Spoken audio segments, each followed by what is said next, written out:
ini jumlah penduduk dunia terus meningkat. Diprediksi mencapai 9,4 miliar di tahun 2045, atau naik sekitar 14,7% dibanding tahun ini. Artinya, kebutuhan pangan ke depan sudah pasti akan meningkat juga.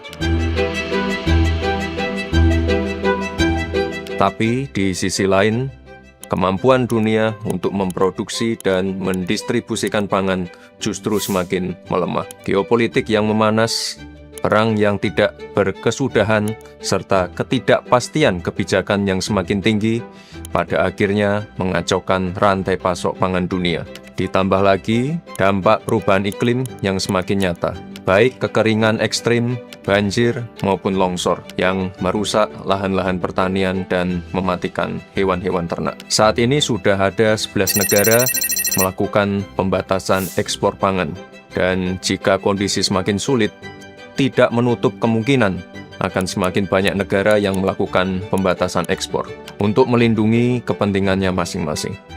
Sehingga, seperti yang Bapak Presiden Prabowo selalu sampaikan, bahwa kemandirian pangan itu penting.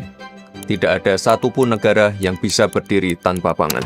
Tidak ada peradaban yang bisa hidup tanpa pangan. Tidak ada negara bentuk apapun yang bisa berdiri tanpa pangan.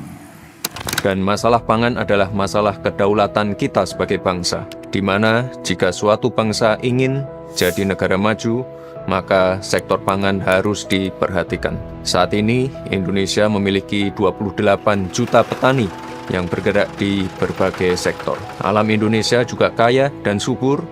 Kita memiliki beragam komoditas unggulan, padi, sawit, kakao, kopi, jagung, tebu, buah-buahan tropis, semua tumbuh subur. Stok beras kita saat ini menyentuh lebih dari 3,1 juta ton, tertinggi selama 23 tahun terakhir. Serapan beras hasil panen petani dari Januari sampai Maret menyentuh 719.000 ton, tertinggi selama 10 tahun terakhir. Infrastruktur pendukung juga terus kita tingkatkan. 53 bendungan baru telah selesai dibangun. 45 diantaranya bisa dimanfaatkan untuk mengairi lahan pertanian, sehingga total ada 218 bendungan yang memiliki manfaat irigasi.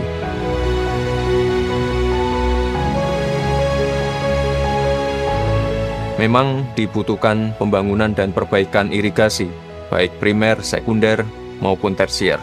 Oleh sebab itu, tahun ini telah dialokasikan pembangunan dan perbaikan irigasi untuk mengairi 2 juta hektar lahan pertanian. 366.000 kilometer jalan produksi di desa-desa juga secara bertahap telah dibangun menggunakan dana desa untuk mempermudah akses distribusi hasil bumi dari sawah ke pasar maupun pusat pengolahan.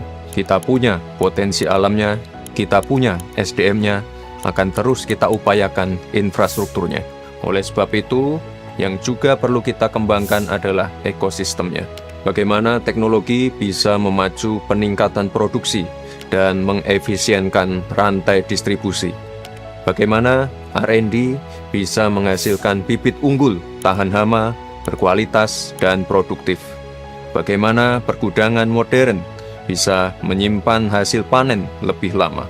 Dan tidak kalah pentingnya, bagaimana hasil panen yang ada bisa kita olah, kita tingkatkan nilai tambahnya melalui hilirisasi pertanian.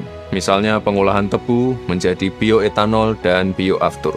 Selain kita bisa mendapat nilai tambah, ini juga penting untuk mendukung ketahanan energi kita, utamanya sebagai alternatif sumber energi bersih. Disinilah peran anak-anak muda, disinilah kontribusi generasi muda yang penuh inovasi, berani membuat terobosan, cepat belajar, dan penuh rasa keingintahuan. Di sisi lain, pemerintah juga terus berupaya mendorong perbaikan di berbagai bidang.